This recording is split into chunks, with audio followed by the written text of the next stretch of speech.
This is Predictions, the podcast where we try to see into the future. And I'm your host, Ingmar Schubert. And I'm Konstantin Schubert. And today we are talking about space, the final frontier.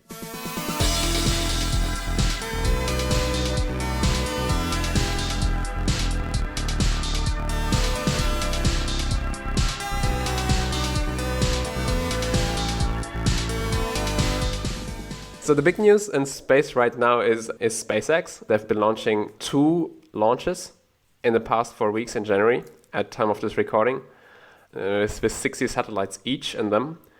And they have planned another 2 launches every month from now on throughout the rest of the year.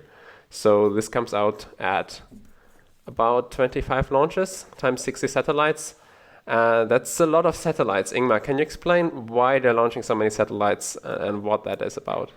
Yeah, so the thing about Starlink is that there have been, of course, communication satellites for customer usage since, 30 years or something. For example, Iridium and all that.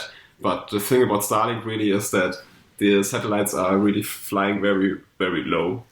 So only in low Earth orbit, something like 200 or 300 kilometers, and this brings down the latency significantly. So it's really the first global low latency internet constellation, and because they are flying so low, you need many satellites to cover all the area, because the lower the satellite is flying, the less likely you are to see it when you're standing on the ground. So this is really exciting, and it's getting big really fast right now, and realistically it should be ready for basic usage, whatever that exactly would mean, by the end of the year 2020 in the US, and worldwide by the end of 2021. Is that Elon time or is that real time? Well, it's Elon time, but it's slowly aligning with reality, I would say. So okay. I mean, if they launch 4 more batches of satellites, they should be at a point where they can offer basic usage. Okay, so how does this work? So they put satellites into low Earth orbit. Mm-hmm. Do they put them into specific orbits already so they can cover certain areas of the United States or certain areas of Europe? Because these are not geostationary satellites, right? So they will be changing their position relative to Earth all the time. Exactly, yeah. And so if they want to provide some kind of basic service, they need to still somehow align them in a way that they cover some area, but not all areas, because otherwise they would have to launch all the satellites, right? So do you know how they're going to do that? Well, I think what you can at least do is you can control the inclination of the orbit. So just the angle between the equator and the orbit of the satellite. Okay. But this, of course, only controls how far north and south your satellites go.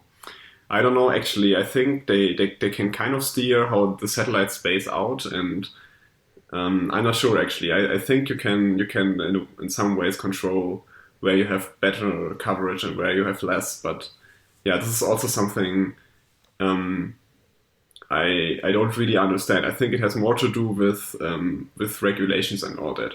So it's not so much the satellites themselves, but who, as an end customer, is eligible to sign up and just use Starlink. And so how many satellites are they putting into space to get the basic coverage in? And how many satellites are they aiming for full coverage? I think I also heard some numbers for the final goal that they want to cover. Do you have these numbers? Because they're crazy. Yeah, it's pretty crazy. Right now, I mean, they're slipping away from their target already, but they try to launch a batch of satellites, so 60 satellites each time, every 2 weeks in 2020. And they managed to do that in January.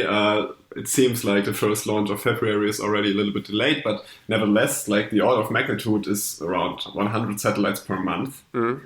And I mean, that's already pretty impressive. So yeah, from that you can calculate how much they expect to have until the end of 2020, when they say they will provide basic usage or basic connection to people in North America.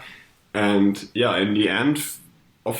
by the end of the first phase, they want to have launched around 12,000 satellites, Okay. if I'm not mistaken. I mean, at the current launch speed, they would be at around 1.5 thousand until the end of the year. So that's quite a bit away from the goal that they mentioned. Yeah. So they try to do that by the mid 2020s, and I think this is again very Elon time, because what he's also taking into account is the availability of Starship to be faster and cheaper for that. But I'm not entirely sure. So I think in principle it's possible, perfectly possible to do that just using Falcon 9. I think just doing a very basic estimate, they should, like, launching 12 billion satellites together with building costs should be around 20 billion for SpaceX with current technology. You mean 12,000? I think you said 12 billion. Yeah. No, 12,000 satellites. Yeah. Should be 20 billion. Yeah, you're right. I'm just like so when you mentioned the Starship, that Elon is taking into account usage of the Starship, is that something that is on any reasonable time frame expected to launch? Because so far what I've seen, as a bit more casual observer than you, I've mostly seen an empty tin can somewhere standing on a field, to be like mean. Do they have similar timelines for Starship, that they actually consider it to be available by the end of the year so they can use it to start launching satellites, or what's going on there? Well, I mean, first of all, don't exactly nail me down on that statement that they take Starship into account for that. I would think it's still commercially viable to do that for them just using Falcon 9. It would just be even better with Starship, but well, I mean, first of all, like the Raptor engine, so the rocket engine that is supposed to power Starship, is already at a pretty late stage. So they have been developing that for a long time. Oh, they have a new engine for that. Yeah, and it's a pretty impressive one. It's a full flow stage combustion cycle, so it's yeah. I mean, the point is that it's quite efficient. It uses much of the fuel, like much of the mass it combusts goes out of it at high velocity, meaning that it has a good momentum to mass ratio, so good velocity, if you want. It's kind of weird because the efficiency is really the velocity. So, I mean, they are pretty far with Raptor development. I wouldn't underestimate that. Yeah, I don't know. I mean, it's. I guess it's too much of a stretch, and we should probably dig deeper into that in another episode, actually, because it's quite interesting. But it's hard to say if they're ready with Starship by the mid-2020s. But I don't think it really matters that much for Starlink. I just think it would make it even easier. But it doesn't really... I just feel there's so many open questions still with Starship. Like, they don't really know how they're going to do the re-entry. Elon was talking about sweating metal, so I think what he was saying is that they would like have water pumping out through pores through the metal. Yeah. So they would evaporative cooling. Exactly. Yeah, evaporative cooling. So that sounds all very nice and fancy. It's actually very old technology. The Romans used that to cool the wine. Yeah, but they didn't fly to Mars actually. Yes, but they had like so it's hard to compare that. They had pots, and these pots would evaporate water. And that would cool the wine during the day. And so Elon is doing the same, but his wine bottle is a rocket ship. But I just, like, for me, the whole thing seems so crazy. It's like, okay, they have the engines.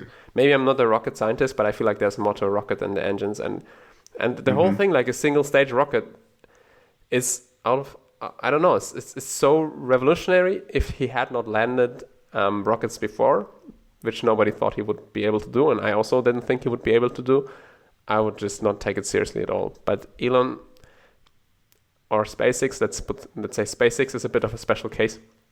So you always have to give them the benefit of doubt, because they've already surprised us once. Yeah, I mean, that's also my feeling, and so this is really, like, I love that topic, and I would love to dig deeper into that. Are you telling me I'm going on a tangent, yeah? Is that what you're saying? Yes. But, oh, did I mention that before? No, but I think it's quite a nice tangent to have, and just, I mean, I agree. I think especially, like, the fully reusability with re-entry from from like transplanetary injection speeds, right? So if you come from Mars, you're pretty fast. You're faster than if you're just in low Earth orbit. Yeah. And what Musk tries to do and what SpaceX tries to do is really build a fully reusable spaceship, or a fully reusable upper stage, they call it Starship, that is able to re-enter from velocities coming from Mars or even from Moon. And this is just something, I mean, it's really a stretch. Yeah. This is so crazy, because if you'd ask NASA, they're saying, oh, you can't even have a multi-stage rocket fly to Mars and return. You need to put a rocket into orbit and then put another rocket into orbit and then put another into orbit and then reassemble those into a new rocket, so you can actually go to Mars and have enough fuel to fly back. So they say that but this the is math of the SpaceX plan, right? I mean, SpaceX plans to not exactly, but they're trying to refuel Starship in orbit, which is more or less the same, I would say. But the thing really is, even 1 year ago, Spaceship was still trying to do the evaporative cooling thing, and back then I was a little bit more hopeful because it's really a new technology and maybe nobody thought of it. But now they are using heat tiles. And if you remember, I mean, of course, I totally agree. If anybody deserves benefit of the doubt, it's SpaceX. But just maybe to tone it down a little bit, heat tiles is also what was used for the space shuttle and what really made the space shuttle not reusable but extremely expensive to refurbish each time, and also very dangerous. So it remains unclear. We will have to see how that works out. So let's say the Soyuz capsule, like these capsules, they also have heat shields, right? These are the two technologies. There are heat shields and there is the theoretical evaporative cooling, right? Or is there anything third available? There's a third thing, which is ablative cooling. So you just burn stuff off, right? Yeah, it's just some material that I don't know how to explain it. Just gets evaporated off. This is, for example, I think what the Dragon capsule from SpaceX uses right now. Okay. Don't quote me on this. I think they use that, and Soyuz is also using something similar. So right now you really have this evaporative, not evaporative, but ablative heat shields technology, often used because it's quite cheap and it's quite safe, but it's of course not reusable. That's the whole point. It's not reusable. And on the other hand, you have heat tiles on the space shuttle. I don't know if actually there's another spacecraft using that right now. So this is just ceramic heat tiles, and the point of them is just that they have enough heat capacity so they can heat up and cool down afterwards, or even during re-entry. They're sometimes, I think SpaceX also tries to actively cool them. I'm not so sure about that, but so those are the technologies. And you're right, every spacecraft needs a heat shield right now, but the point is really to make it reusable. And if you can't make that part reusable, refurbishment of the heat shield is really expensive. This is the one thing we really learned from the space shuttle. Right? And what they do with the Falcon 9 engines, with the Falcon 9 lower stages, is that they don't actually get that fast, right? Because these are lower stages. Exactly. So the booster, so the first stage of the Falcon 9 and also Falcon Heavy, they are all only at suborbital speed. So they also have some type of heat shield at the bottom, but it's much less capable. So the power of the heat coming from the braking at the re-entry goes with a third power of velocity, right? Maybe. And I don't know. Yeah, because you have velocity squared for energy and then times velocity because you get more. You come through more air per time. Yeah, so this is really if you're really hitting a wall, right? If you're going twice as fast, you have 8 times as much heat per time unit. Yeah, so it really makes a difference. The first stage is a little bit slower, and actually I think it's a lot slower than the re-entry speed of an orbital vehicle, but still. The point is that it doesn't need that much of protection. And so, reusing the first stage is super hard and nobody thought it's possible. Just doing the the landing, right? Hitting that target so precisely and also getting this suicide burn correct. But yeah, the reusability of an orbital vehicle of the upper stage, that's an entirely different story. And other than believing that SpaceX is just good at what they do, we don't really have much precedence to say that this is going to be easy for them. So yeah, I agree. And the fact that they actually switched the heat shield technology from evaporative cooling to heat tiles means that they're also still in the experimental discovery phase, right? Yeah. They're thinking hard about that. And I mean, Space Shuttle had all kinds of problems that, I don't know, made it expensive. So it's entirely possible that you can have reusable ceramic heat tiles. But I mean, just because Space Shuttle wasn't able to do it doesn't mean that it's not possible. Yeah. Because it was really like very inefficient how it was done. But yeah, so... Yeah. You know what's doing evaporative cooling? Every day there's a launch of SpaceX. My hands. Yeah, that's right. All right. Which something like, I don't think like 10 minutes ago when we were still talking about the satellites and the constellation. Sorry, what's the name again of the SpaceX satellite constellation? Starlink. Starlink, yes, because... it's always star, like SpaceX all star. Yeah, I mean, you can see them in the sky, so they're stars and they link you together. So it's a Starlink, exactly, right? Yeah. And it's also actually a major point of concern that they are like stars, but okay. I'm just foreshadowing, man. Like, I'm foreshadowing. We're getting there. But what I'm talking about is, you mentioned something before that it would also be commercially viable to launch them with Falcon 9. And this implies that it would be commercially viable. Do you think actually that will be commercially viable? Do you think there's enough business for SpaceX to run this huge satellite constellation? Just to put it again into perspective, very soon, even long before they're completing their constellation, they would be the biggest operator of satellites in the world. So do you think that's a business that runs, works out and you end up with a positive result in your balance? Yeah, I mean, of course, nobody really knows. SpaceX is a private company. They don't have to disclose so much of their business. But yeah, the point really is that worldwide internet connection, providing that, we will have to see, but it really sounds a little bit like a huge market. Okay. And yeah, but I mean, just to put it into perspective, like, for example, Verizon's revenue, I think, was something like 130 billion last year or 2 years ago, just to give an order of magnitude estimate. And of course, SpaceX isn't able to provide that huge number of customers. I mean, to serve that huge number of customers. But on the other hand, they can provide service to like airplanes, ships, to remote areas where, yeah, it's much higher value, right? And they can ask for higher prices.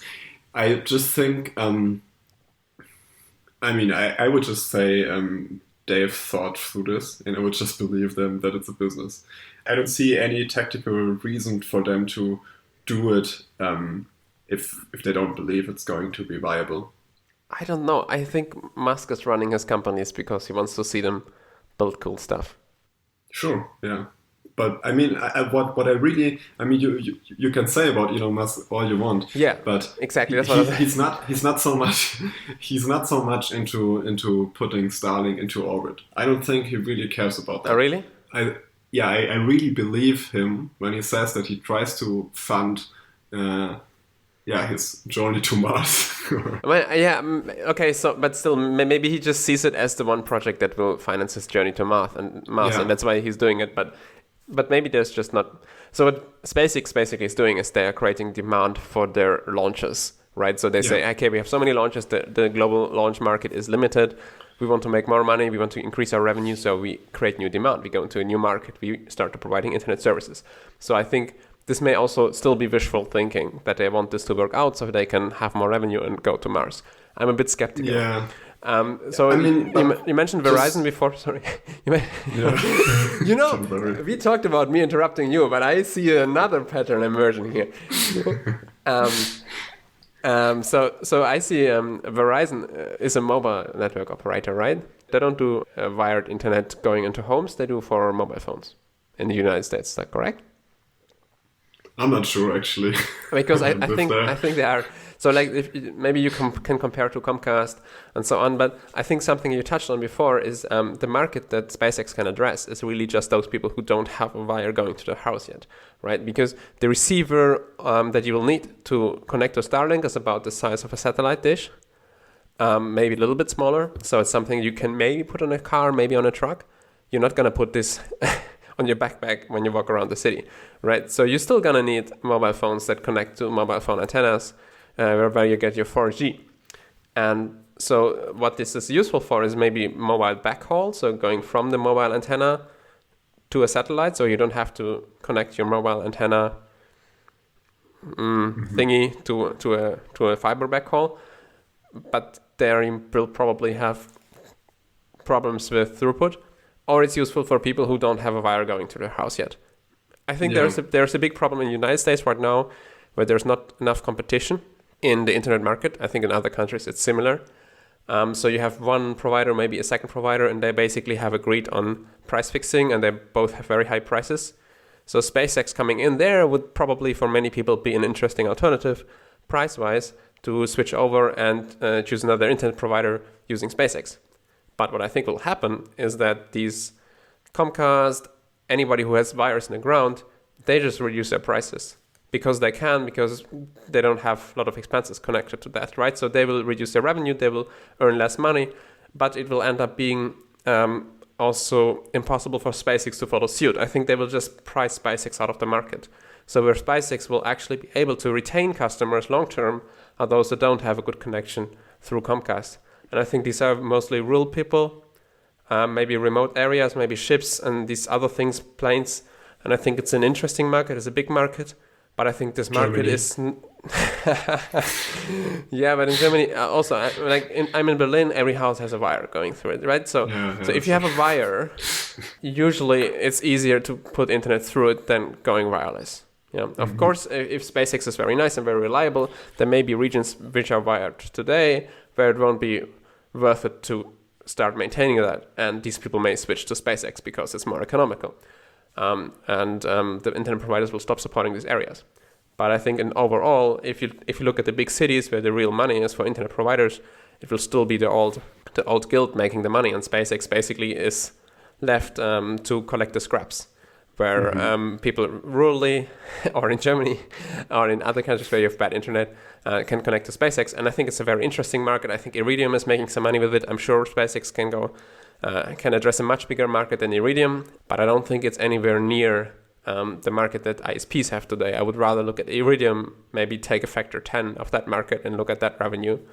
I have my doubts if that's worth maintaining this huge constellation. Yeah, you're probably right. The Verizon comparison is a little bit weak. On the other hand, SpaceX is not the only player right now moving into this market, and they are the only ones who are planning such a low altitude constellation that is that huge with such a low latency. But this is also because they are just they already offer the cheapest ride to low Earth orbit with Falcon 9. It's around 60 million even for a customer, or 70 or something around that. And when they're flying their own satellites, they just reuse the boosters over and over, right? So they already did it 4 times in a row.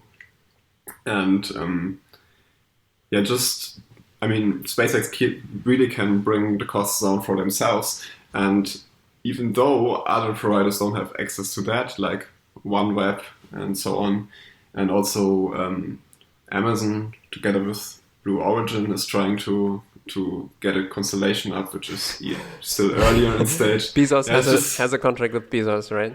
Yeah, exactly. Or maybe it's not Bezos. Yeah. But I mean, OneWeb is a lot more serious. They have their first operational launch, I think, in 2 weeks already, and they're actually launching on Soyuz rockets. Which is much more expensive, and just because they can't launch on Falcon 9. But they're geostationary? No, I think there's something intermediate around 1,000 kilometers. So I don't know if that still counts as low Earth orbit, but it brings the number of satellites they need down dramatically. So they only will launch around 600. I'm not sure. So, which is still an insane number, right? But yeah, it's much lower. I agree. It's a different business, but SpaceX is really like it's insane how much cheaper they are, even the market prices they offer, and I mean I can't imagine how cheap they are to themselves, right? Yeah. So, I mean, I don't know. I would just like, again, benefit of the doubt. I don't think SpaceX is moving into this because of weird emotions of Elon Musk. I really think they think it makes economical sense, because I don't think Elon Musk is pushing this as his personal project. Okay. I don't know. I think we will know. Yeah, sorry, we don't know. Sorry, that's the end of the podcast. It's hard to say, right? And we don't know how much it costs for SpaceX to run this thing, and we don't know really how big the market is. But I think there's another business that SpaceX can go into, and that would be high frequency trading. So nowadays, if you want to connect a stock exchange, let's say in Moscow to New York, you have to buy some fiber connectors, or you put some microwave connectors up, but there's no microwave connection going from Moscow to New York. And it's actually super interesting why they don't use fiber for these high frequency trading connections usually, which is because in glass, the speed of light is just 0.7 C. And in air, it's 1 C, right? And it actually makes a significant difference. So there are high frequency trading firms, especially in the United States, and let's say from New York to, I don't know, LA or something, and they actually raise the fiber through microwave tower connections. And so this allows them to be faster because they go at light speed, whereas the fiber goes at less than light speed. And so they arrive faster at the stock exchange, and they can front run their competitors. So if SpaceX is able to make a connection, let's say, between very far distant stock exchanges, Moscow, New York, Tokyo, and China, I actually don't know where the stock exchange is in China, and they're able to be faster than their competitors, then they can seek some rent from these high-frequency trading firms and extract some value there, and they can use that to finance the rest of the network, because they're potentially faster than fiber, assuming that the satellites are low enough. Right, you can kind of do the trigonometry and try to figure out how this works. This is assuming that they actually do a satellite-to-satellite communication, that this is actually fast. If you have to actually beam up from a satellite and a satellite then beams down to a ground station, of course, then it's not going to be faster, right? This only works if they have some kind of mesh networking between satellites. Yeah, and I think that's the plan, right? I think that's the idea. Yeah. I think that's the idea. Of course, you don't know how the relay time between the satellites are, right? If the laser signal from one satellite arrives, how much time it needs to go on. Yeah, but that's actually quite interesting. Yeah, I mean, it totally makes sense to launch 12,000 satellites to be split second faster. Yeah, it's so important for the economy, right? I'm really glad we're having this. You have to figure out the prices fast. No, but it's kind of insane. It's kind of insane to do mesh networking wirelessly with satellites, if you think about it. Because if you just beam your stuff up to one satellite and then it goes down to a base station, then you use bandwidth on one satellite, right? If you do mesh networking, all your videos go through all the satellites, right? You use a factor, I don't know, 5, 6, 7, 8, 10 of bandwidth if you're hopping through 10 satellites. So this means that you really must have a lot of bandwidth available, or it must be really hard for you to have enough ground stations. It can be that this is the case for SpaceX, because it may be that they have to launch so many satellites because they're going in such a low orbit that actually the bandwidth is not a limitation for them. But still, it seems kind of implausible. So I could imagine, if I was to make a bet, I would bet that they will end up using ground stations and not use this kind of mesh networking. And that would, maybe they will use mesh networking just for these high frequency trading cases. So they are faster in this case. But also that would require another set of technology, right? You would have to have transmitters and receivers that go satellite to satellite, and that would be another expense. I hope they will be successful as a business. It would be amazing. I think having the satellites in the air, being able to get internet from any point on Earth, of course they will be forced to comply with regulations. I'm sure China will require them to filter things according to the firewall if they want to keep if Elon wants to keep his gigafactory in Shanghai. So I'm sure this won't be completely possible to circumvent all censorship. Also, having a receiver, of course, can be prevented. But it's still a soft power, right? It makes it much easier to have access to a global internet. And so a government has to work much harder to justify why you cannot access that. But of course, that would require it to be a commercial success. And for me right now, I have a feeling they will launch a bunch of satellites, and then they will have some kind of initial run, and maybe there will be technical problems, or maybe they won't have enough customers. But I'm still very pessimistic. I think there are too many open questions, too many unknowns for me to be optimistic and say, okay, this is going to work out. I have some hope, but I'm actually skeptical. I know what you said, that you think he wouldn't be doing that if he didn't think it was a good business. But I think also Elon can be wrong in terms of businesses. If you look at Solar City, if you look at Tesla, I mean, okay, they're doing fine now, but especially Solar City had to be rescued. So I don't think he's unfailable. And I give him credit, of course, for doing what he did with SpaceX. But I don't think it should blind us from like obvious problems. And I think there are obvious problems with Starship, and I think there are problems with Starlink. They're similarly named. I never noticed. Yeah, everything with Star. Yeah. Yeah, but it would be nice. It would be a really big extension of the private business in Earth orbit. And so we were talking about this before the podcast. There are basically 3 ways to make money in low Earth orbit or in Earth orbit. One is like running satellite constellations for telecommunication, for TV, maybe weather satellites for weather services, but that's already almost a government-sponsored thing. And so you can do things for the government, you can work for NASA, you can work for other research organizations, so you can make money in this way as a private company, or you can launch stuff for the Space Force, right? Or like other military applications like weather satellites and then other things. So there are ways nowadays as a private company to make money. And we wanted to also talk about the part of the business outside Earth orbit, right? So right now there's nothing there in terms of private business. You have companies maybe supplying NASA with equipment so they can fly to Mars.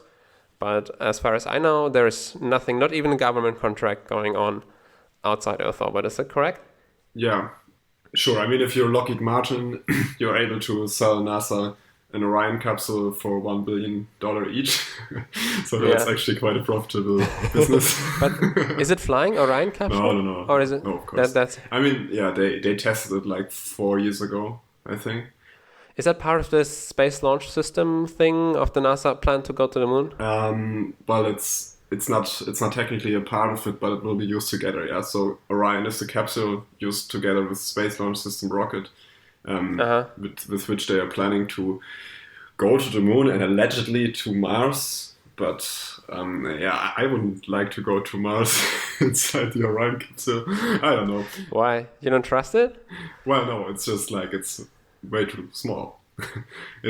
Okay. I think it's twice the diameter of the Apollo capsule, not even that, which was already quite cramped. So I'm not sure. I don't think anybody at NASA believes that Space Launch System and Orion can be used for anything beyond the moon, and even using it for moon won't be sustainable because it's just so crazily expensive, and it's so crazily inefficient how it is organized, just from a business model point of view, right? It's I mean, how expensive is it? Let's say in terms of yearly United States military budgets, how much is it? Well, yeah, of course. With that you can kill everyone. I mean, you can always find a bigger number. Yeah, right? Of course. I mean, against the military budget, of course, it pales, right? But still, like I think NASA, I don't know the number per year exactly, but I think they spent 17 billion on SLS so far. They're expected to pay another 2 more for each year. So even if they are very, very fast now, and they're doing 9 or 10 launches with the space launch system. Yeah, it will come out at around 2 billion per launch, which is it's just crazy. I mean, just to put it into perspective, you can just literally buy a flight on Falcon Heavy which is a slightly smaller rocket, and of course I know it's not human rated. It's a totally different game, right? It's also like it's really smaller, and it makes a difference if you go to the moon. Stuff is not linear in space, so you just can't compare like payload capacity. But it's 150 million, right? So it's really more than an order of magnitude more expensive, and I don't know. It just makes me sad. So I think it's 150 million. You said for Falcon Heavy. I mean, order of magnitude, right? Don't name. Okay, so that, okay, if you say 200 million, 2 billion, so it's 100 times more expensive. Yeah, you can get 100 Falcon Heavies for the cost of a launch of one space launch system. No, you can get more than 10. 10. Ah, so yeah. It's 100 million. Yeah. It's still fucking heavy. Yeah, exactly. Okay. Why is it so expensive? I think because it's I mean, it's basically the American government subsidizing legacy manufacturers of rockets, right? For example, it's basically communism, right? So you have that's how I see it. Like you have some people working in a factory in every state where you have a senator, and so every senator makes sure that this factory gets money, and it produces things that are not worth the money that you're putting in, and so these people have jobs. So it's in capitalist America. It's basically communism, and the way why this is because if NASA wants to continue existing, it needs to provide a reason for a lot of senators to exist, and most people in the Senate, they don't support NASA because it's cool to go to the moon. They support NASA because NASA is creating jobs in their in their states, and so basically it's a big transfer from the federal budget into the pockets of Lockheed Martin, Boeing, and their employees in the States. Exactly. And so everybody's rent seeking on the way, and nobody cares about what gets done as long as the factories get paid, as long as the companies get money, as long as the workers are employed. And I'm sure that it would be much cheaper to just pay each of them a basic income and let them figure out other things. But of course, that would be socialist, right? That would be socialist. Yeah, I mean, I don't like to be that cynical, but I think that it's really how it is. So I don't think it's cynical. And the point is really that the way the contracts are structured, I mean, it's really obvious that this is how it works because the contractors are really getting paid per time they are working on the project. In the end, they get some money for the product, right? I mean, NASA actually has to buy the product in the end. Yeah. But in the meantime, they are funding the development like a research project. So the manufacturer has no incentive whatsoever to be fast, but they have every incentive to be slow. So yeah, in the end, it's expensive, right? It's like a contract where I say you give me $1 and I give you how much money you tell me. Yeah, exactly.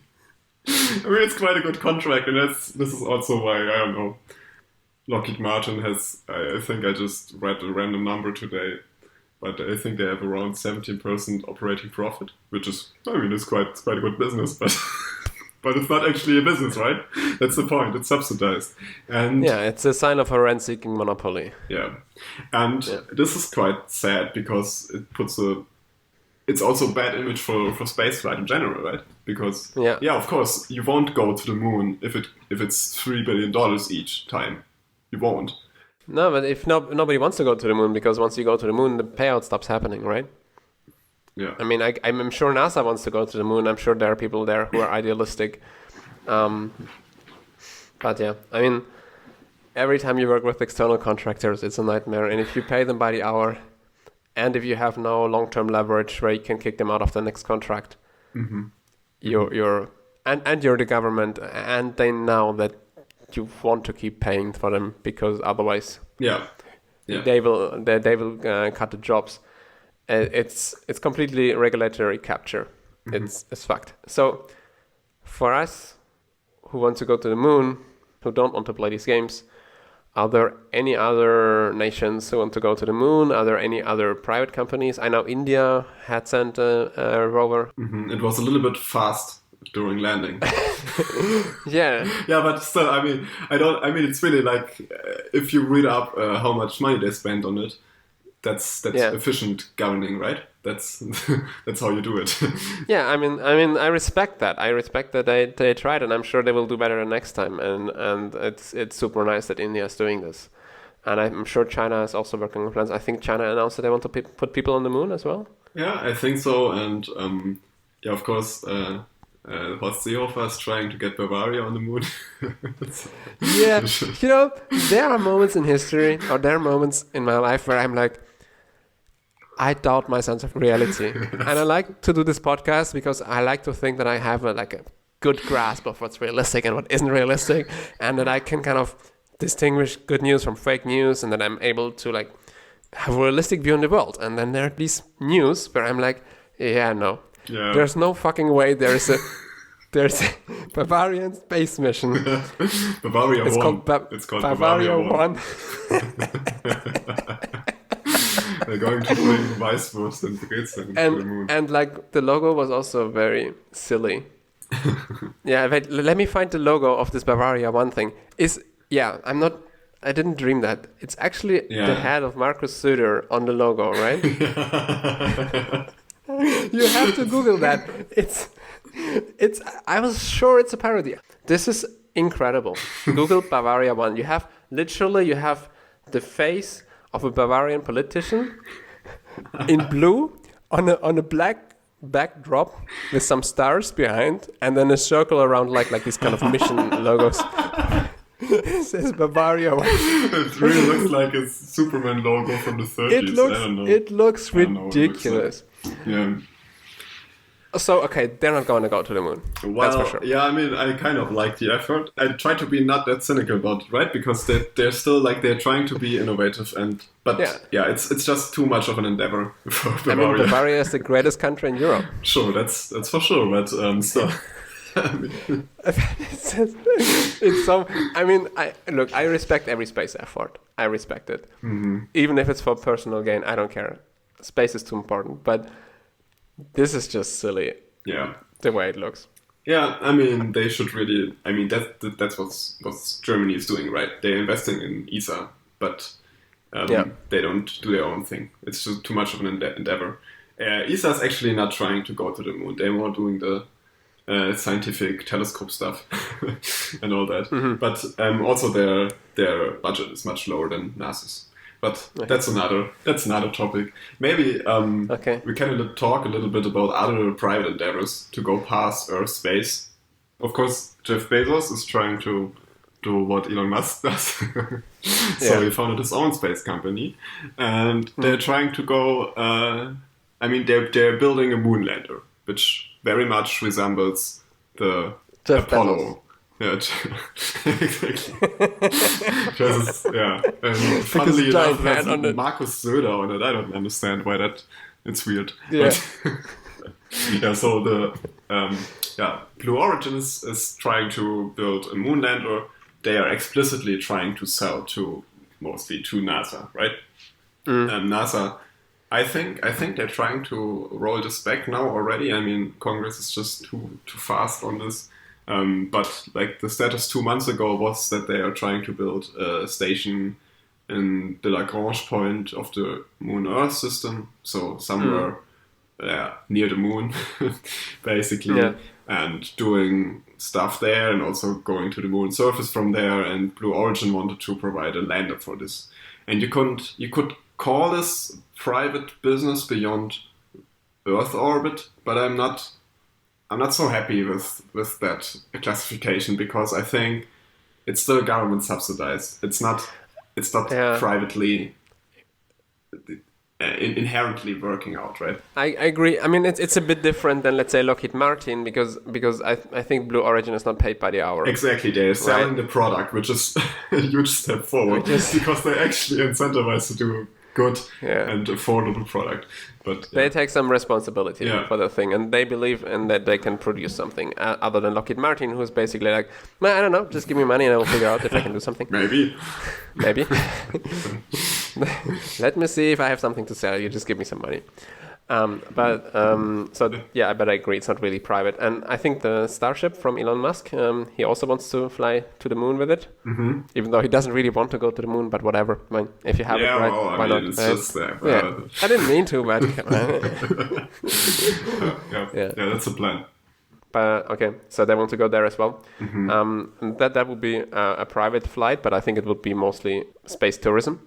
Yes. Because in the end, it's serving Elon, right? I mean, just like Tesla and any other company run by Elon, it's serving Elon, and also the rest of the world. So Well, I'm not hating. I'm not hating. No. Okay, so if you look at tourism more broadly, do you think there will be a significant amount of space tourism beyond Earth orbit, or even in Earth orbit? We have it already, right? Like you have people going on Soyuz capsules, or you have people going to the International Space Station, paying for it. So there's some amount of space tourism. I'm not sure if that. I mean that has happened sometimes, but it's not on a regular basis. So that has happened historically, but I don't think if you want to go to space now, you can pay it. You can do it. There's Virgin Galactic trying to. Yeah, they're saying that they go to space, but to quote, I think Scott Manley said it, that those Virgins haven't even penetrated orbit yet. So I mean, what they do is they I think it's called Launcher One. I'm not sure, but it's basically a jet on steroids. It actually has a rocket engine. It's not a jet. I'm sorry. It's a rocket, but it has wings and it goes above the Kármán line, which is commonly accepted as being in space. And you're in 0G for I don't think so much time, but 5 or 10 minutes.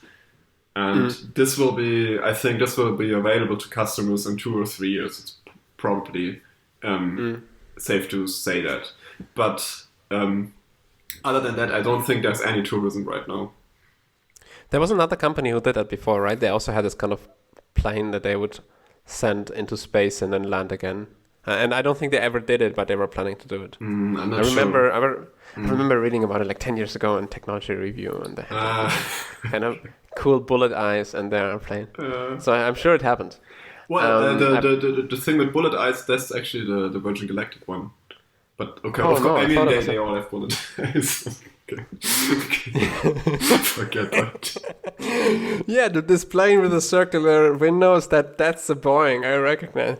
No, maybe they took over. I'm not sure. Okay, but I'm not informed. I'm just talking out of thin air here. Me neither. Okay, but so if you define space tourism as something where you can actually be on a space station and not have you don't have a ballistic orbit, but you have an actual orbit. Yeah. Because I think that's what actually Virgin Galactic does. They have a ballistic thing where you don't actually go into an orbit. You're not fast enough to stop falling to the Earth, but you actually fall back to the Earth. Yeah. They're very suborbital. Yeah. So if you go, that's suborbital, okay. Yeah. But if you go into an actual orbit, you're saying that basically it's up to NASA or international space organizations to allow you a free seat on a capsule or to allow you a free seat on a space station. And that's not something you can just book online, yeah? No, and I'm not sure, but I think they did this 20 years ago and maybe are planning to do this in 5 years. So it's not like regularly happening because, this is just not what the International Space Station is for, right? And it's much too expensive to sell it for any price. Okay, but this is still not beyond Earth orbit. Yet I still want to give a prediction on that. I think it will be more popular. I think we'll have more billionaires in the future than ever. I think the world is becoming even more divided. We have a bigger middle class, but we also have this much richer billionaire class, which is growing. And I think they will end up having enough billionaires who want to say to their friends that they have been to space. And I think there will be, in 20, 30 years, a way to get into space, stay on a space station for a while, and then get back. Maybe actually that's what's going to happen to the International Space Station. It will be sold to a private company who then does the space tourism. That's a prediction that I'm willing to make. But do you think we will see any kind of business outside the orbit? Maybe also something that's not tourism. in the next 30 years? I think there are four different, I would say, domains where people are dreaming of getting to now, right? And this is, on the one hand, space stations that can be all over the place, right? Not only in Earth orbit, but also like in cislunar space, and yeah, basically that's it. But It can also be in Mars orbit or in Venus orbit. yeah, and it's probably much less complex to just go to a space station in Mars orbit than to actually land.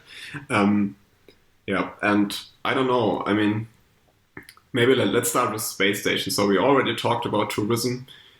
Maybe, just maybe, we will see some defense or strategic applications for that. But like a nuclear weapon behind the moon. Yeah, no, not really. But I mean, I'm kind of, I don't know. But I guess you can't really assume that the moon is going to be a strategically contested area anytime soon. So, yeah, maybe let's drop that. So, let's talk about the moon. Maybe there's a way, like, for a military strategy where you're like, oh yeah, but we need to have some nukes if they nuke us so we can nuke them back, you know, like this mutually assured destruction thing. Mm-hmm. And so if you can have a weapon in a place where others cannot reach it, maybe that's in deep space. And so you can be like, oh yeah, but if you kill us, well, 2 days later you will be killed. Yeah, and so, that's right. So that can be an interesting thing. I don't currently see how you'd be able to do that without actually being open to countermeasures where your nuclear weapon could also be intercepted. So I don't think actually that's a realistic thing. But yeah, there may be more military even in outer space. Mm-hmm. But because military is usually the first thing that arrives. Yeah, if sure. You go somewhere. But I mean, maybe let's talk about nice business. Look, mutually asserted destruction has caused a lot of stability in the world. Yeah, that's right. So far. Yeah. Okay, fingers crossed. But yeah, so I mean, there's a lot of talk about the moon possibly being useful in the context of mining helium-3, which is a fuel that could be used in fusion reactors to produce unlimited, abundant energy on Earth. But don't you have helium-3 on Earth as well? You do, but you have less of it. And I think the main reason is that the moon is getting constantly bombarded with solar wind, and there's no atmosphere to kind of distract from it, and no magnetic field and all that kind of stuff. So on Earth, it's kind of hard to get to the helium-3. It's hidden somewhere. So I think it's just a small. I think it's actually everywhere in water, right? You just have to extract it. It's a very small. It's like small percentage, like 2% only. No, much less. Yeah, it's definitely less than 20%, so it's incredibly small. Yeah, but I think on the moon it's actually the concentration on the surface is higher because the moon is actually not protected from solar wind at all. And I think that plays a difference, if I'm not mistaken. So there are people who think that the moon could be a valuable place to mine helium-3.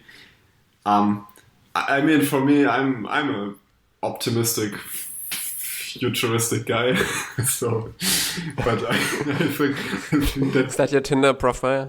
Yeah, I mean, I like that kind of stuff, but that's just too much of a stretch for me. I mean, fusion reactions. I'm not assuming that to arrive anytime soon. Flying to Mars, sure. Yeah. Mining stuff on Moon, no problem. Fusion, no. Yeah, I mean, it's just a combination, right? It's too much. I mean, you have to assume fusion reaction, and you have to assume affordable space travel. And you have to assume it's somehow easier to get it from the moon than from the ocean. Yeah, exactly. And yeah, I mean, you have to comb through a lot of regolith, and it's already clear that this is going to be hard. So there's just too much to solve from my taste, that I can believe in that happening anytime soon. And also, for me, it's not entirely clear that we need fusion, to be honest, as long as we solve the storage problem. Maybe of renewable energy. Yeah. I mean, it would be nice to have it, but Yeah. Oh, you mean the storage problem of nuclear energy? Of renewables. Okay, Yeah. because you could also solve the storage problem Sure. of spent fission fuel, and then you also can do more fission. That's true. Yeah. Or maybe Be more efficient. you can develop other fission, so subcritical fission reactors and all that kind of stuff. Yeah. Yeah. Bubiatron. Actually, I've become more open to that option in the recent years. Yeah. So I But mean, that's another podcast. Sorry, Yeah. we're sticking to outer space. it's full of tangents today. So maybe we have to do some assumptions, and my assumption is that this is not going to happen. Helium-3 is not something we will need a moon for, or if we need it at all. What do you think? Does it make your voice very high? Yeah. Because that would be worth it. But it's helium-3, so maybe it's a bit heavier. I think 3 is the number of neutrons, right? So it should be heavier. Yeah. I mean, instead of 2 neutrons, you have 3, I think. I think you have 2 neutrons in a helium, if that's your question right now. I think that's I thought that was your question. No, you're I a was not particle asking. physicist, right? I was. It's been over. It's over. Yeah, I don't know. What do you think? Is that a thing? Will we mine the moon for helium-3? No, I don't think it's the case. Let's move on. Is there anything other interesting on the moon? Maybe aside from dust. Yeah, I mean, there's some. I mean, there's also like this point people make with providing fuel from the moon, because I think we know that there's water. I think we know it, or at least we have good reason to believe it. But I actually think we know. Yeah. And I mean, people are saying that a business model for the moon would be to provide fuel for other missions. But this is really, this requires other missions. Yeah, I mean, it's quite ridiculous. It's like saying, I don't know, you can just move to the deserts, and I mean, so, I will move to the desert. Okay, what's your job there? Well, I will just build a gas station for everybody moving to the desert. I mean, it's just... But actually... It's not a... I think the desert is a very nice metaphor for outer space, or maybe Antarctica, because I think just because you can go somewhere doesn't mean it's actually worth it, right? And so for me, it's not obvious that, let's say, just because it will be cheaper to go to outer space, like it's now cheaper to go to Antarctica, that actually it will be worth doing a lot of business there. It could just turn out to be not worth it. Exactly. Now, there are some things, for example, actually in Antarctica, there are 2 very nice businesses. One is tourism, the other one is actually satellite ground stations. Yeah, it's interesting. Like I heard an interesting podcast. It's called Extremities. Stuff. Yeah, exactly. Mm-hmm. So in this podcast called Extremities, they talk about Svalbard, which is an island very north, almost at the North Pole, and they have tourism and they have satellite ground stations.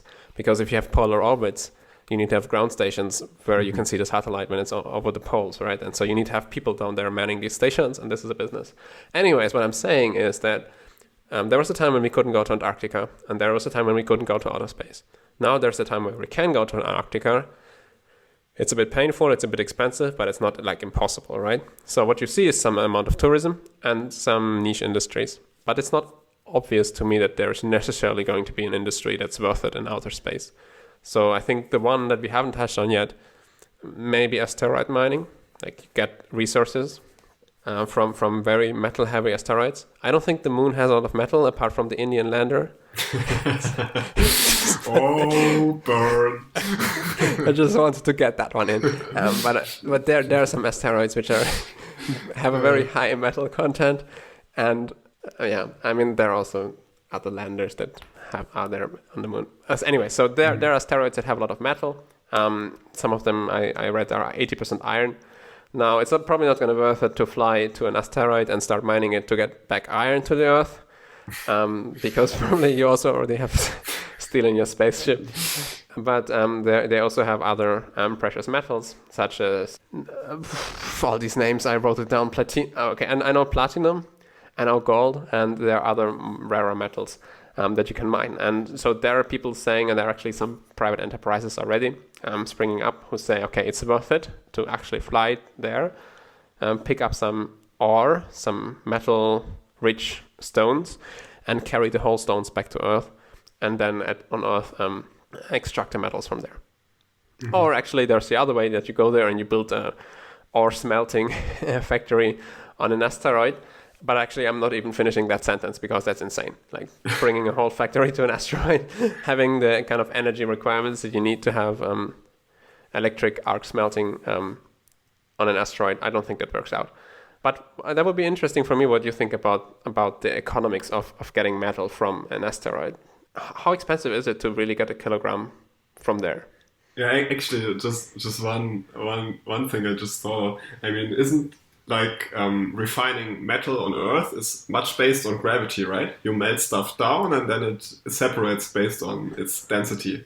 Isn't that? I mean, I have no idea. I just imagine that's maybe. I mean, it's just really hard to do in space, right? So you would have to come up with new stuff, or I don't know, use centrifuges. I've no. Yeah, you have a centrifugal furnace, and in the middle you have like a electric spark, and it's heating up your metal, and then it's flowing to. Yeah. Okay. Well, maybe it's not gonna happen. Yeah. Not gonna happen anytime soon, and not in our lifetimes. Yeah, I would agree. Let's maybe just patent that, just to be sure. Anyway, but so, the centrifugal furnace. Actually, I'm sure this is possible. Well, sure. I mean, yeah. I mean, everything's possible. We have semiconductors. Yeah. So I made this very crude estimate, and it's probably pretty bad. So let's maybe just talk about the business of bringing an asteroid somewhere near Earth. So somewhere maybe not too near Earth, just to be safe. Somewhere in moon orbit, or I don't know, Lagrange point, or that kind of stuff, right? You don't want it to turn into a meteoroid, right? Yeah, exactly. Oh wow. So yeah, once you have it there, you can mine it, and then you can bring back valuable resources to Earth. And so the first part of it was actually, there are some pretty good numbers on that, because this is actually something NASA planned like, I don't know, 3 hours ago, before the plans were changed. So no, but actually under the Obama administration, NASA planned to do, I don't know what the name was, but they planned to capture a near-Earth asteroid and bring it into the Lagrange point of the Moon-Earth system, and then just do scientific stuff with it, not actually mine it. And there was scientific stuff with it, like poke at it. Yeah, just poking it. Drill into it. Yeah. See if there's actually metal. Okay. Yeah, exactly. And I mean, asteroids are quite interesting, right? They come from outside our solar system, sometimes probably not in near-Earth orbit objects. Yeah. I have no idea. No. But, yeah. I'm not hating, but I also think the main purpose of this mission would be to just try if you can do it. Yeah. Pick up the asteroid. Yeah, so there was a Caltech study who estimated that it would cost, like in 2012 dollars, it would cost $2.6 billion to bring a 500-ton asteroid to cislunar space, which, if I'm not mistaken, can mean anything beyond Earth orbit and not far away than the moon. So, yeah. Maybe I'm not entirely wrong, right on that, but I think what they tried to do was to go to the Lagrange point, and yeah, so that's around $8,000 per kilogram. No, it's actually 3, right? And no, it's 5. Okay, I'm sorry, it's $5. That's $5,000 per kilogram around, right? So that's super cheap. Yeah, that's super cheap. That's really cheap, and I think they try to use solar sails to actually move the asteroid. They wanted to do that. So it would take a while, yeah?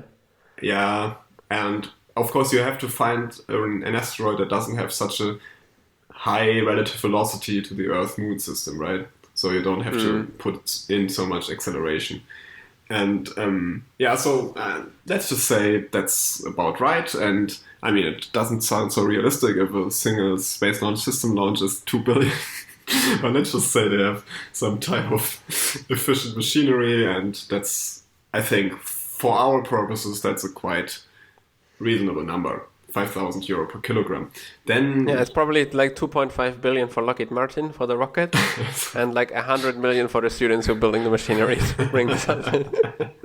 Yeah, now you're being cynical, Konstantin.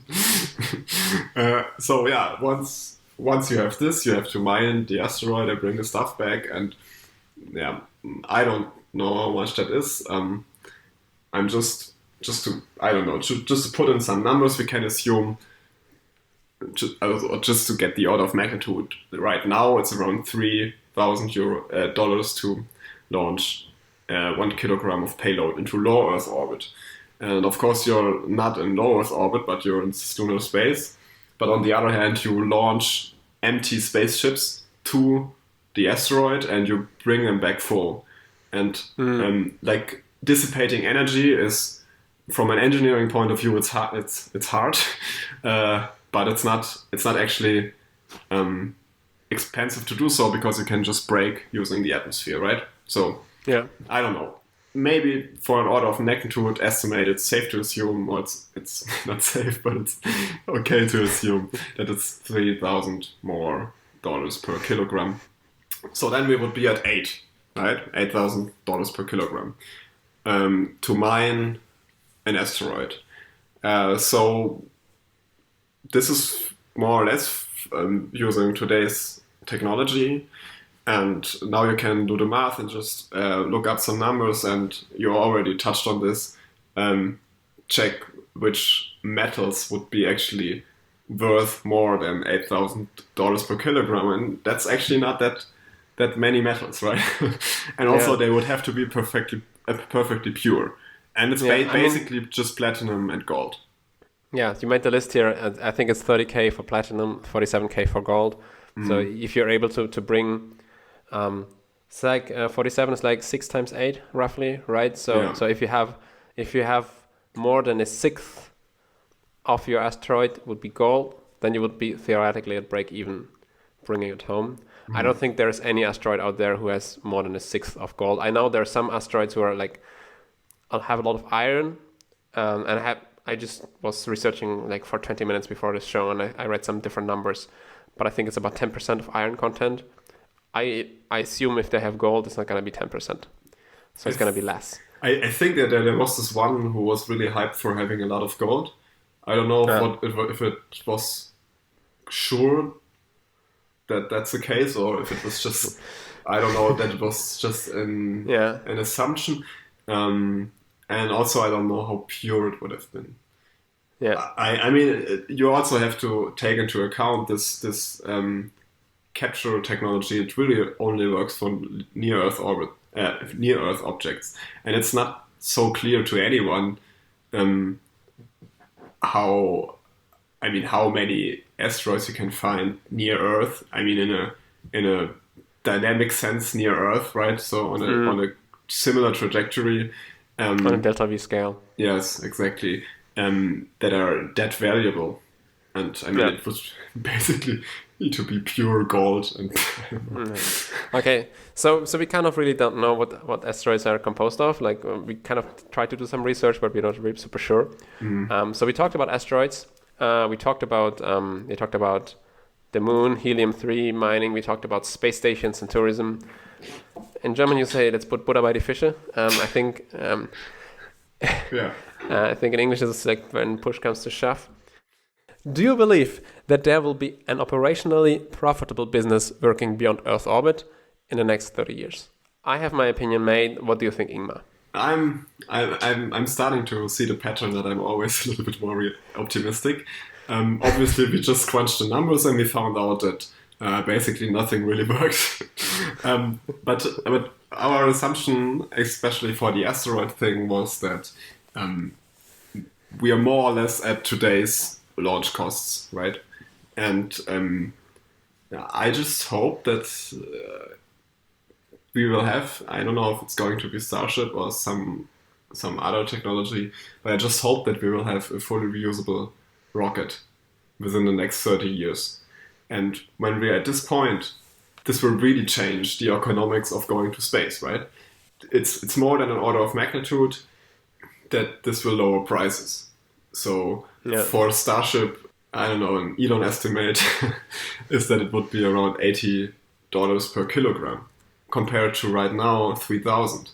And 10 years ago, when there was no SpaceX at all, it was at 10K per kilogram.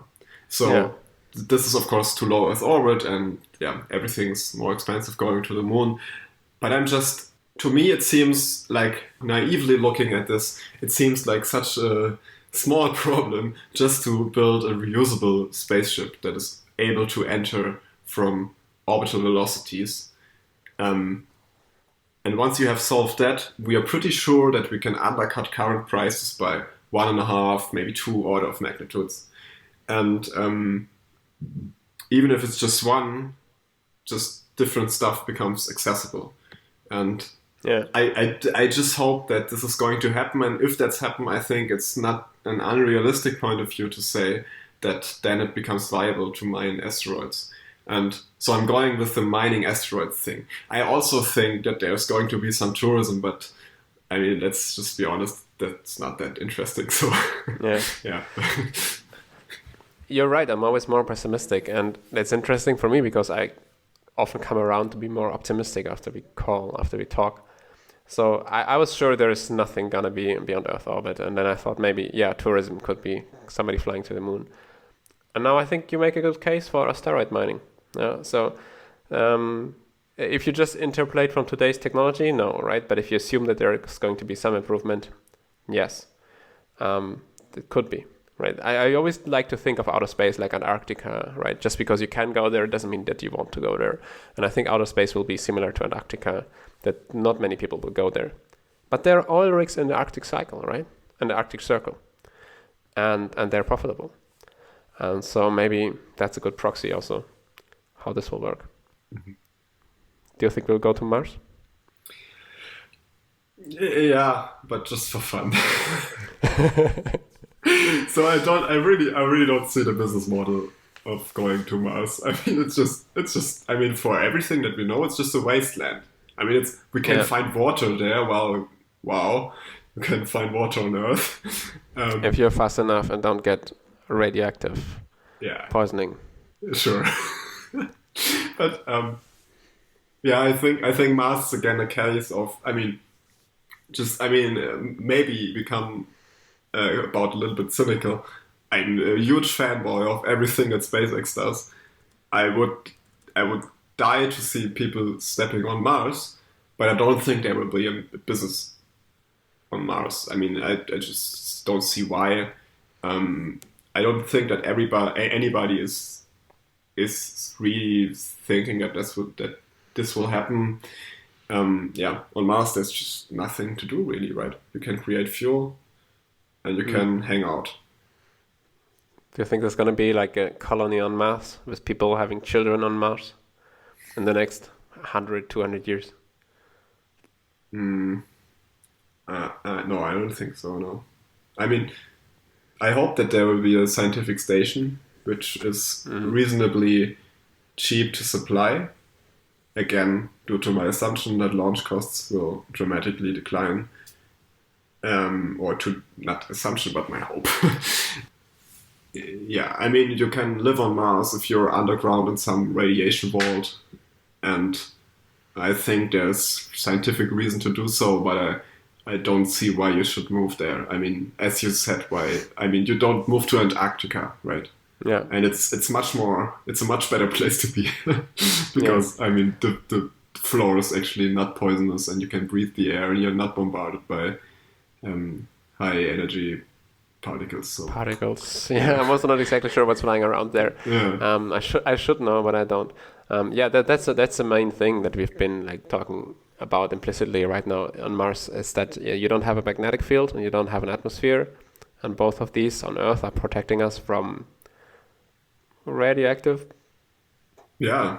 Radiation from particles. I should know this. I should so know this, but I left the field for a reason. So there's stuff flying around, okay, and it doesn't hit you on Earth, and it hits you on Mars, and that's why on Mars, if you stay outside for many years, you have a very good chance of getting cancer, even for 2 or 3 years, and so if you go underground, of course, you can put yourself under some rocks. But then what's the point of being on Mars? You can also do that on Earth. Yeah. I do. And of course, what you can do, you can put some shields above you, like some lead shields, but have fun getting that into space. So I don't know. I hope that there will be a scientific colony.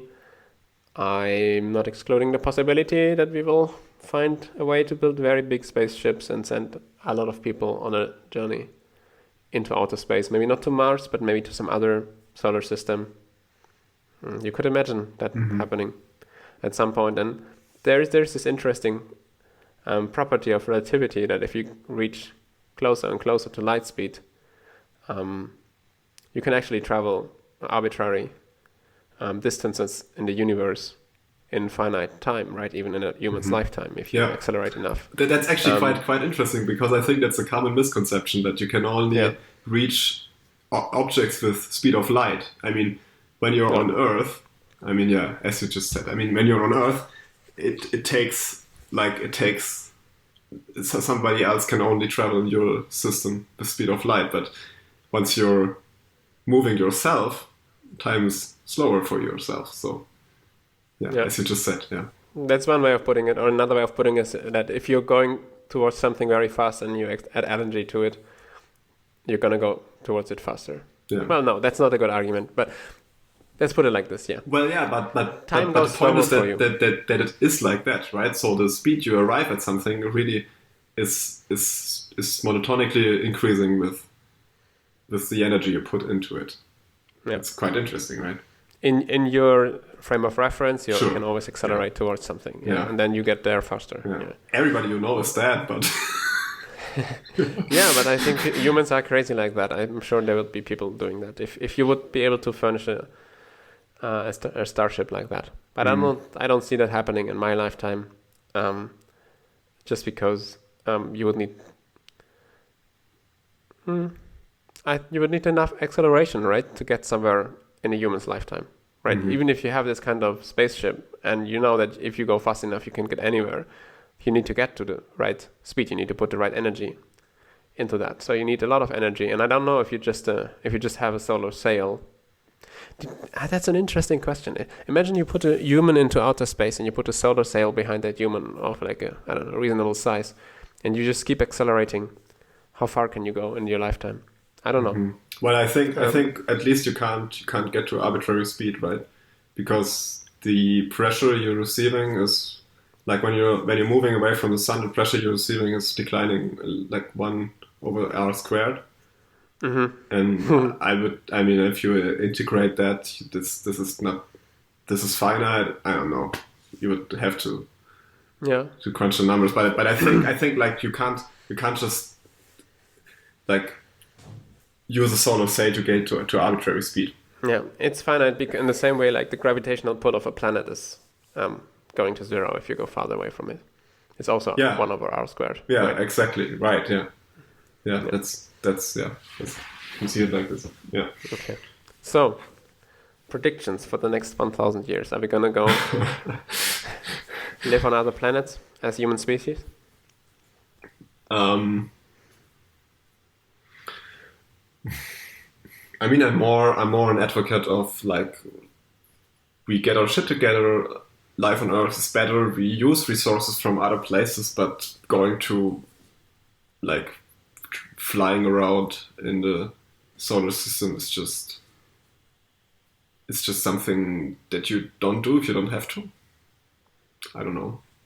Man, humans are crazy like that. Yeah. But I don't see any place where we can go. Even Mars. Maybe we can start terraforming Mars in like 300 years. And we will have some experience with terraforming Earth. Sure, yeah. We will need to. With Mars forming Earth. First Venus forming Earth, and then if we are still there in 300 years, we will have formed it back maybe. Yeah. And so we can apply similar experiences to Mars, and maybe then if you have an atmosphere on Mars, then... Or maybe we learn to adapt to Earth, and then we can just live on Venus. Like, vanilla people can live on Venus. Yeah. All right. So I can imagine that, like, that some people will really actually live on Mars and there will be terraforming on Mars. But this is something like so out there that, it's probably thousands of years away or hundreds of years, and there's a good chance we'll be dead as a species within that time frame, unfortunately. So if I had to bet on it, I would say no. But I want to be hopeful, so I say, yeah, sure, we will do that. And I think humans are like that. They don't need a reason to go out into space. They just do it because they can. And that makes us very special as a species. I mean, there are also people living in Antarctica right now, right? For all different reasons. Yeah. And yeah, I Scientific agree. missions. Yeah, Yeah. yeah, but also like, I mean, of course they're using scientific missions to be there, but they're also just. I mean, I'm sure that some people just want to be in Antarctica, right? Oh, I can tell you, they want to be. Yeah, Yeah. I was talking to somebody from a particle physics experiment that is in the Arctic or in the Antarctic, and he for told actually. neutrinos or Yeah. This okay. this one, the neutrino experiment. He talked about how hard it is to get actually into the group of people who have the privilege of locking themselves into a tiny station on Antarctica for half a year, but just to see it, yeah. And humans are like that. But I mean, they are all physicists, right? So it's a dream. You can just be in the basement all year. yeah. So yeah.